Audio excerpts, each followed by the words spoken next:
नमस्कार, स्वागत है आपका खबर एचपी में। तो आइए जानते हैं हिमाचल के हर छोटे बड़े शहर से जुड़े 30 फटाफट बड़ी खबरों को। इससे पहले यदि आप वीडियो को लाइक नहीं किए हैं तो लाइक कर दीजिए और चैनल में नए तो चैनल को सब्सक्राइब कर लीजिए। और आप वीडियो को कहां से देख रहे हैं कमेंट बॉक्स में हमें जरूर बताइए। तबादलों पर बैन दुर्गम क्षेत्र में तैनात कर्मचारियों पर लागू नहीं, जानिए हाईकोर्ट ने क्या कहा। हिमाचल प्रदेश हाईकोर्ट ने स्पष्ट किया है कि तबादलों पर लगाया गया बैन दुर्गम क्षेत्र में निर्धारित सेवाएं देने वाले कर्मचारियों पर लागू नहीं होता। न्यायाधीश ज्योत्सना रुवालदुआ ने ग्राम पंचायत सिला बुधानी शिक्षा खंड द्रंग 2 तहसील पद्धर जिला मंडी में सेवारत जेबीटी शिक्षक महेश्वर सिंह को 2 दिनों के भीतर सॉफ्ट क्षेत्र में हस्तांतरित करने के आदेश दिए। कोर्ट ने कहा कि जब कोई कर्मचारी दुर्गम ट्राइबल अथवा कठिन क्षेत्र में सामान्य सेवाकाल पूरा कर ले तो तबादलों पर तथाकथित प्रतिबंध लागू नहीं होता। 10,000 सैलरी बिजली बोर्ड में भर्ती होंगे 1602 विद्युत उपभोक्ता मित्र।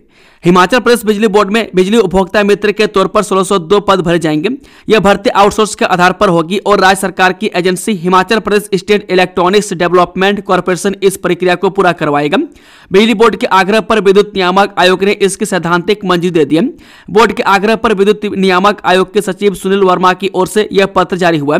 इसमें कहा गया कि बिजली बोर्ड में वर्तमान में टीमेट के करीब 3,000 पद खाली है और इस कारण काम पर असर पड़ रहा है।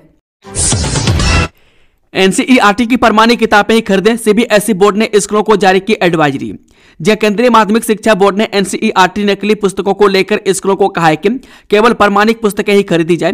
स्कूल यह सुनिश्चित करें कि अभिभावक पाठ्य पुस्तकें बोर्ड व एनसीईआरटी की ओर से समय सीमा पर अधिसूचित प्रमाणिक माध्यमों से ही खरीदें।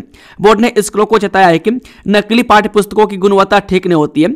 इसमें मुद्रण और विषय वस्तु संबंधित त्रुटियां होती है जो छात्रों के सीखने के अनुभव पर प्रतिकूल प्रभाव डाल सकती है।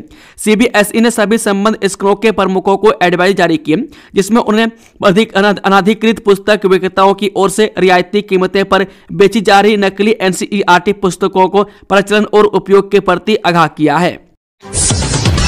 हिमाचल में अब होगी निर्णायक जंग, शिमला से उठा तूफान, हर विलखती मां के आंसुओं का होगा हिसाब।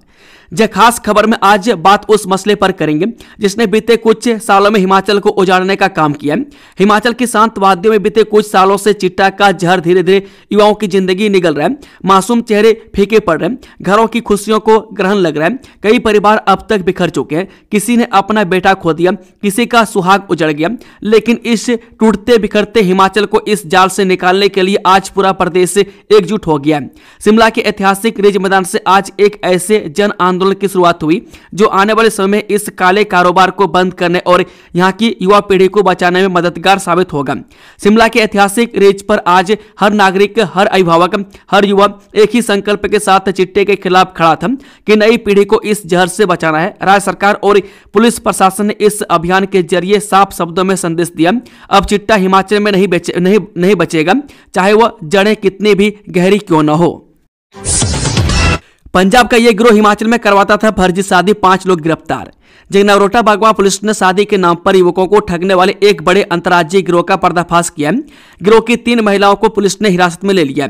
यह गिरोह पंजाब से ऑपरेट होता था और खास तौर पर उन युवकों को निशाना बनाता था जिन्हें रिश्ते नहीं मिल रहे थे और शादी नहीं हो रही थी।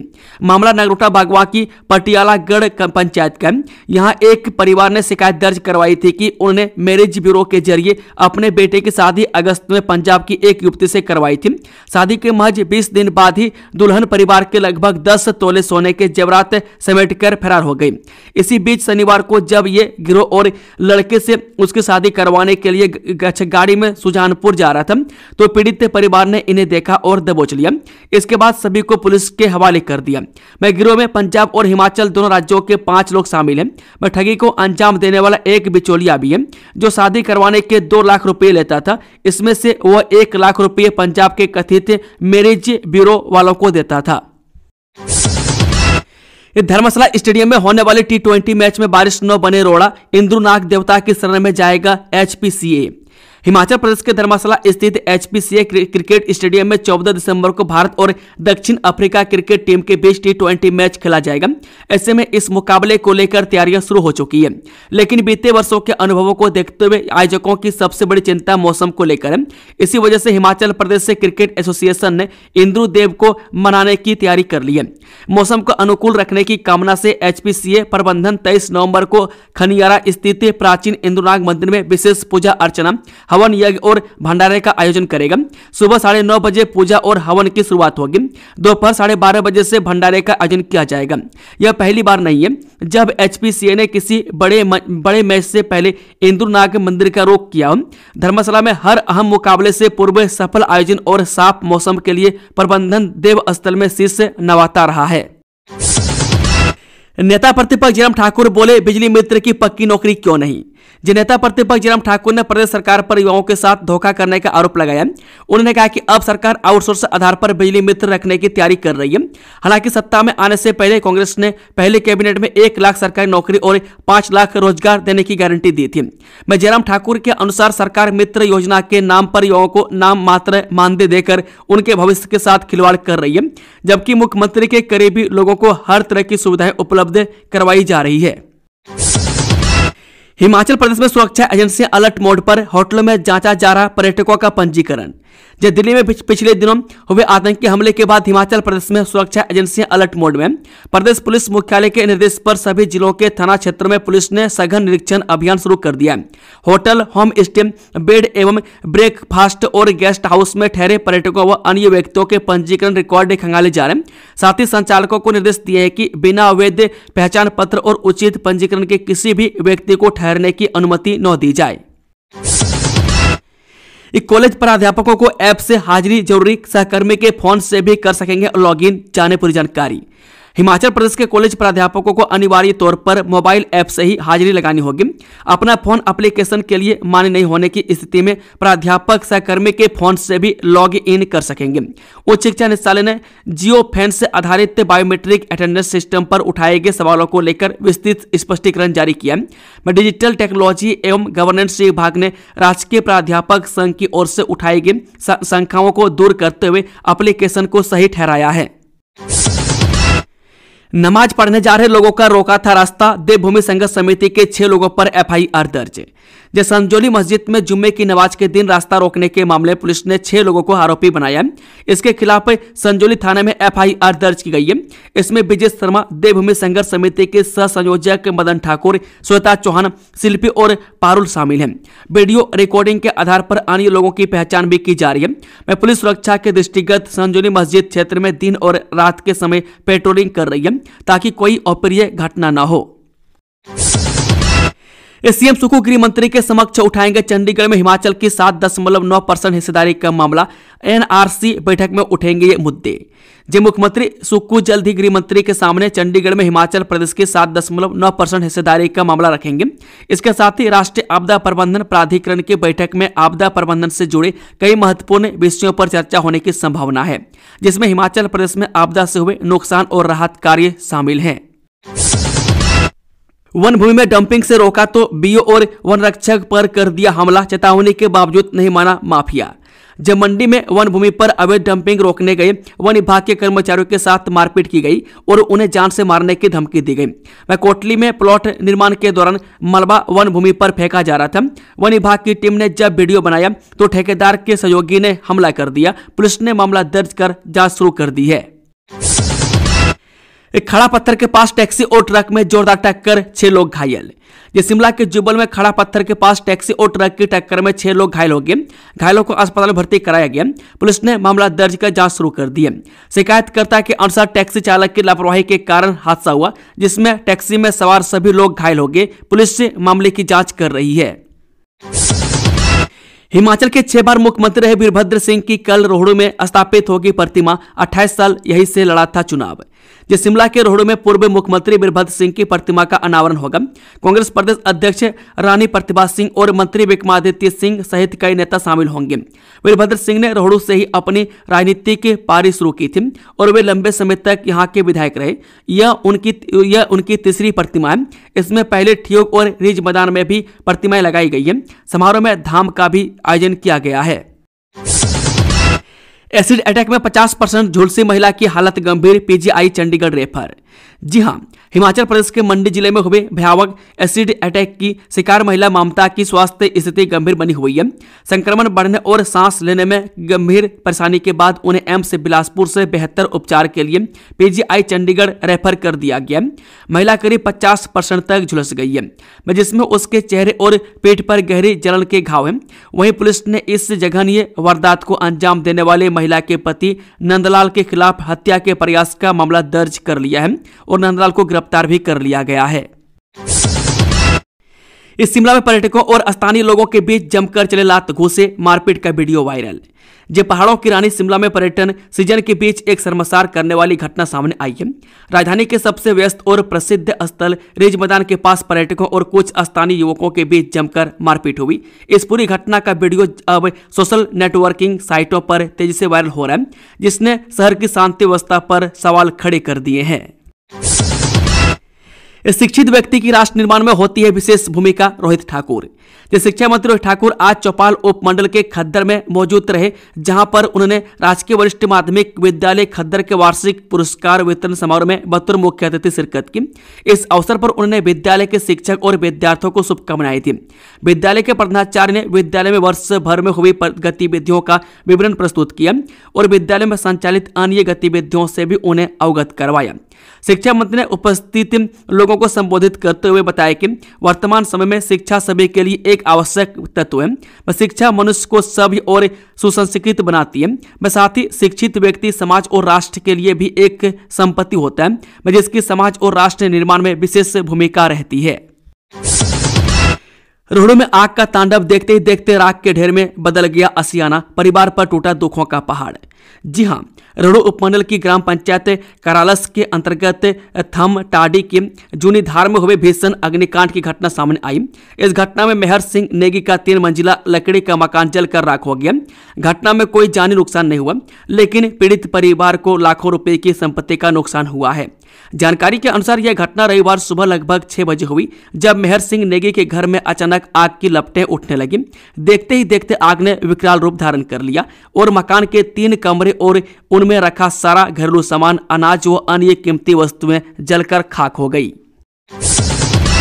दिल्ली ब्लास्ट के बाद एनडीआरएफ ने किया मां नैना देवी मंदिर का निरीक्षण। गत दिनों पहले दिल्ली में हुए ब्लास्ट के बाद पुलिस प्रशासन अलर्ट पर है। सुरक्षा के दृष्टिगत हिमाचल प्रदेश के विश्वविख्यात शक्तिपीठ श्री नैना देवी जी में एनडीआरएफ 14 टीम द्वारा जहां पर माता श्री नैना देवी मंदिर की सुरक्षा का निरीक्षण किया गया, वहीं पर रोपवे की भी इंस्पेक्शन की गई है। उन्होंने पत्रकारों को बताया कि श्री नैना देवी मंदिर और रोपवे का निरीक्षण किया गया, मंदिर की सुरक्षा व्यवस्था का भी जायजा लिया गया। उन्होंने बताया कि आने जाने वाले रास्तों का भी निरीक्षण किया गया और साथ में जो भी आपातकालीन रास्ते हैं उनका भी मुआयना किया गया और सुरक्षा व्यवस्था को लेकर उच्च अधिकारियों को भी अवगत करवाया गया है। पर्यटन नगरी मनाली में वीकेंड पर बाहर सैलानियों की लगी भीड़, विशेष योजना की तैयारी। पर्यटन नगरी मनाली में सप्ताह अंत वीकेंड ने मानो रौनक लौटा दी। पिछले 2 दिनों में अनुमान है कि 30,000 से अधिक पर्यटक इस खूबसूरत गंतव्य तक पहुंचे हैं, जिससे स्थानीय पर्यटन उद्योग में जबरदस्त उत्साह है। रोहतांग दर्रा, अटल टनल और सोलंग नाला जैसे प्रसिद्ध पर्यटन स्थल पर्यटकों की चहल पहल से गुलजार है। शहर का मुख्य आकर्षण माल रोड भी यात्रियों से भरा हुआ है। नवंबर में बारिश की भारी किल्लत, जानिए मौसम को लेकर अगली अपडेट। हिमाचल प्रदेश में इस वक्त आसमान साफ और हवाएं सर्द हैं, लेकिन कृषि और जल आपूर्ति के लिए चिंता का विषय यह है कि मौसम पूरी तरह से सूखा बना हुआ है। राज्य ने नवंबर के शुरुआती 15 दिनों में वर्षा की भारी कमी दर्ज है, जो सामान्य से 86% कम है। यही स्थिति संकेत दे रही कि पहाड़ों पर इस वर्ष की शुरुआत में नमी की कितनी कमी है। कई क्षेत्रों में सूखे की स्थिति अत्यधिक गंभीर है। विशेष रूप से सिरमौर जिले में सामान्य बारिश से 100% की शून्य कमी दर्ज की गई है, जबकि मंडी और शिमला जैसे क्षेत्रों में भी यह आंकड़ा 99% की चिंताजनक कमी को दर्शाता है। शनिवार को राजधानी शिमला समेत अधिकांश हिस्सों में मौसम पूरी तरह से खुला और धूप वाला रहा, लेकिन इसका अर्थ यह है कि प्राकृतिक रूप से पानी की पूर्ति नहीं हो रही है। कांगड़ा निवासियों के लिए जरूरी सूचना, इन क्षेत्रों में आज बंद रहेगी बिजली। विद्युत उपमंडल सिद्धपुर सहायक अभियंता संतोष कुमार ने जानकारी देते हुए बताया कि विद्युत उपकेंद्र 33L1 केवी सब स्टेशन सिद्धपुर में आने वाले विधानसभा के शीतकालीन सत्र के दृष्टिगत बिजली की लाइनों व विद्युत उपकरणों के जरूरी रखरखाव के लिए 17 नवंबर 2025 को सुबह 9:30 बजे से शाम कार्य समाप्ति तक कुछ क्षेत्रों में बिजली बंद रहेगी। राष्ट्रपति और राज्यपाल के लिए विधेयकों पर मंजूरी की समय सीमा तय करने पर आएगा फैसला, सुप्रीम कोर्ट में होगी बड़ी सुनवाई। सुप्रीम कोर्ट की संविधान पीठ राष्ट्रपति और राज्यपाल द्वारा विधेयकों को मंजूरी देने की समय सीमा पर फैसला सुनाएगी। राष्ट्रपति ने कोर्ट से इस मुद्दे पर राय मांगी है, क्योंकि संविधान में कोई समय सीमा तय नहीं है। मैं कोर्ट का फैसला संवैधानिक पदों की शक्तियों को स्पष्ट करेगा। मैं केंद्र सरकार ने समय सीमा तय करने का विरोध किया है, जबकि गैर भाजपा शासित राज्यों ने इसका समर्थन किया है। राष्ट्रपति द्रौपदी मुर्मू ने सुप्रीम कोर्ट को प्रेसिडेंशियल रेफरेंस से भेजकर 14 कानूनी सवालों पर कोर्ट से राय मांगी। इन सवालों में मुख्य रूप से यही पूछा गया है कि जब संविधान में विधेयकों पर मंजूरी को लेकर राष्ट्रपति और राज्यपाल के लिए कोई समय सीमा तय नहीं है, तो क्या कोर्ट उनके लिए समय सीमा तय कर सकता है। एनटीपीसी का बड़ा कदम, कई राज्यों में स्थापित होंगे परमाणु ऊर्जा संयंत्र, इन स्टेट में तलाशी जा रही जमीन। एनटीपीसी सरकारी स्वामित्व वाली बिजली कंपनी देश में विभिन्न परमाणु ऊर्जा संयंत्र स्थापित करने की योजना बना रही है। कंपनी का लक्ष्य 2047 तक भारत की परमाणु क्षमता में 30% हिस्सेदारी हासिल करना है। इसके लिए गुजरात, मध्य प्रदेश, बिहार और आंध्र प्रदेश जैसे राज्यों में भूमि का मूल्यांकन किया जा रहा है। कंपनी यूरेनियम भंडारों के अधिग्रहण और तकनीकी सहयोग पर भी विचार कर रही है। बता दें कि कंपनी की परमाणु विस्तार योजनाओं पर बात करते हुए अधिकारी ने कहा कि एनटीपीसी वर्तमान में गुजरात, मध्य प्रदेश, बिहार और आंध्र प्रदेश सहित कई राज्यों में भूमि विकल्पों का मूल्यांकन कर रही है। कंपनी की रणनीतिक योजना में शामिल अधिकारी ने कहा, परमाणु परियोजनाओं की क्षमता 700 मेगावाट, 1000 मेगावाट और 1600 मेगावाट होगी। एनटीपीसी परमाणु ऊर्जा नियामक बोर्ड द्वारा चिन्हित और अनुमोदित राज्यों में परमाणु ऊर्जा विकास कार्य जारी रखेगी। अधिकारी ने कहा, AERB संयंत्र लगाने के स्थान को मंजूरी देगा और इसके बाद कंपनी परियोजनाओं को क्रियान्वित करेगी। बिहार में नहीं चला महागठबंधन का मेगा शो, अब बंगाल, तमिलनाडु में कांग्रेस का क्या होगा। बिहार विधानसभा चुनाव 2025 में कांग्रेस के निराशाजनक प्रदर्शन ने महागठबंधन के भविष्य पर सवाल खड़े कर दिए। पार्टी ने केवल 6 सीटें जीती, जिससे गठबंधन में उसकी भूमिका पर संदेह पैदा हो गया। इस प्रदर्शन का असर पश्चिम बंगाल और तमिलनाडु जैसे राज्यों में गठबंधन पर भी पड़ सकते हैं, जहां कांग्रेस को सहयोगी दलों के समर्थन की सख्त जरूरत है। दिल्ली कार विस्फोट केस, घटनास्थल से मिले 9 mm के 3 कारतूस, पिस्टल की तलाश जारी। दिल्ली में एक कार विस्फोट के मामले में पुलिस को घटनास्थल से 9 mm के 3 कारतूस मिले। पुलिस अब उस पिस्टल की तलाश में जुटी है जिससे ये कारतूस चलाए गए थे। मामले की गंभीरता को देखते हुए पुलिस टीम गहन जांच कर रही है। टाइम्स ऑफ इंडिया की रिपोर्ट के अनुसार दिल्ली पुलिस के सूत्रों ने बताया कि कारतूस मिलने के बाद मौके पर मौजूद पुलिस स्टाफ के कारतूस चेक कराए गए, लेकिन उनका कोई कारतूस मिसिंग नहीं था, जिससे इस संभावना को खारिज कर दिया गया कि ये कारतूस ड्यूटी पर तैनात कर्मियों के थे। IAS अधिकारी के बच्चों की तुलना गरीब और मजदूर के बच्चों से नहीं की जा सकती, CJI गवई। भारत के मुख्य न्यायाधीश BR गवई ने रविवार को कहा कि वह अब भी अनुसूचित जातियों के आरक्षण में क्रीमी लेयर को बहाल करने के पक्ष में अभी भी बने हुए। 75 वर्षों में भारत और जीवंत भारतीय संविधान नामक कार्यक्रम को संबोधित करते हुए गवई ने कहा कि आरक्षण के मामले में IAS अधिकारियों के बच्चों की तुलना गरीब कृषि मजदूर के बच्चों से नहीं की जा सकती। न्यूज एजेंसी PTI के अनुसार गवई ने कहा, मैंने आगे बढ़कर यह विचार रखा कि क्रीमी लेयर की अवधारणा जैसा कि इंदिरा साहनी बनाम भारत संघ एवं अन्य के फैसले में पाया गया लागू होनी चाहिए। जो अन्य पिछड़ा वर्ग पर लागू है उसे अनुसूचित जातियों पर भी लागू किया जाना चाहिए। हालांकि इस मुद्दे पर मेरे फैसले की व्यापक आलोचना हुई है। सनातन एकता धार्मिक पदयात्रा का समापन, धीरेन्द्र शास्त्री बोले, बच्चों को सनातनी बनाने के लिए कहने की जगह करने की आवश्यकता है। जब बागेश्वर धाम पीठाधीश्वर धीरेन्द्र शास्त्री की पदयात्रा का रविवार को समापन किया गया। 150 किलोमीटर की पदयात्रा पूरे 10 दिनों में पूरी की गई।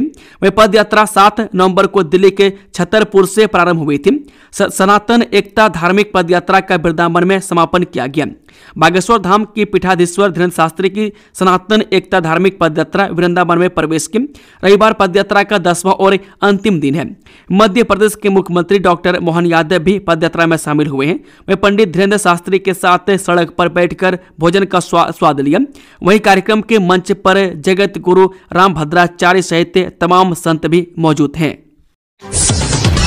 अमृतसर पुलिस ने पाकिस्तान से जुड़े तस्कर गिरोह का किया भंडाफोड़, हथियार और ड्रग्स के साथ 5 आरोपी गिरफ्तार।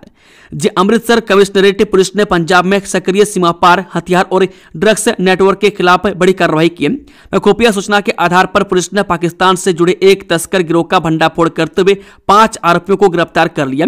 आरोपियों के पास से 6 आधुनिक पिस्तौल, 5 30 बोर पिस्तौल और 1 ग्लॉक 9 mm पिस्तौल, 1 किलो 10 ग्राम हेरोइन जब्त की गई है।